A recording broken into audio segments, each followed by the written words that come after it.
نبی کریم صلی اللہ علیہ وسلم نے کبھی کسی کے لیے بد دعا نہیں کی، خاص لوگوں کے لیے کی ہے، لیکن آپ صلی اللہ علیہ وسلم مشرکین مکہ کو بھی بد دعا نہیں دیا کرتے تھے۔ لیکن صحیح بخاری کے اندر روایت ہے، صحابی رسول بیان کرتے ہیں کہ آپ علیہ الصلاۃ والسلام کی جنگ کے دوران اور جنگ میں مشغولیت کی وجہ سے نماز عصر جو ہے وہ لیٹ ہو گئی، یہاں تک کہ سورج جو ہے وہ سرخ ہو گیا یا زرد ہو گیا۔ آپ صلی اللہ علیہ وسلم کا چہرہ مبارک جو تھا وہ غصے سے لال ہو گیا، اور آپ صلی اللہ علیہ وسلم نے مشرکین مکہ کے لیے یہ کہا، اے اللہ ان کے پیٹوں کو اور ان کی قبروں کو جہنم کی آگ سے بھر دے، انہوں نے مجھے نماز سے مشغول کیے رکھا ہے۔ نماز عصر کے بارے میں آپ صلی اللہ علیہ وسلم نے اتنے سخت الفاظ جو ہیں، اتنی سخت بد دعا جو ہے وہ ان کو دی۔ اور آپ صلی اللہ علیہ وسلم کی صحیح مسلم کے اندر روایت، آپ نے فرمایا کہ جس بندے کی عصر کی نماز فوت ہوگی کأنما وطیر اہلہ و مالہ،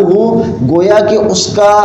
اہل و عیال اور اس کا مال جو ہے وہ سارے کا سارا تباہ و برباد ہوگا۔ اس کے محدثین نے کئی ایک معنی بیان کیے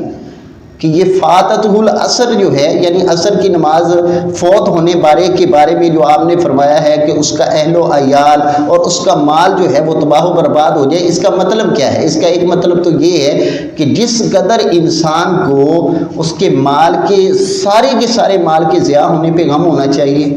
اور اسی طرح اس کی اولاد فوت ہو جائے، اس کے اہل و عیال سارے کے سارے مر جائیں، جتنا غم اس کو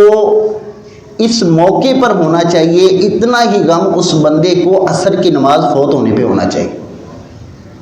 کہ میری عصر کی نماز رہ گئی۔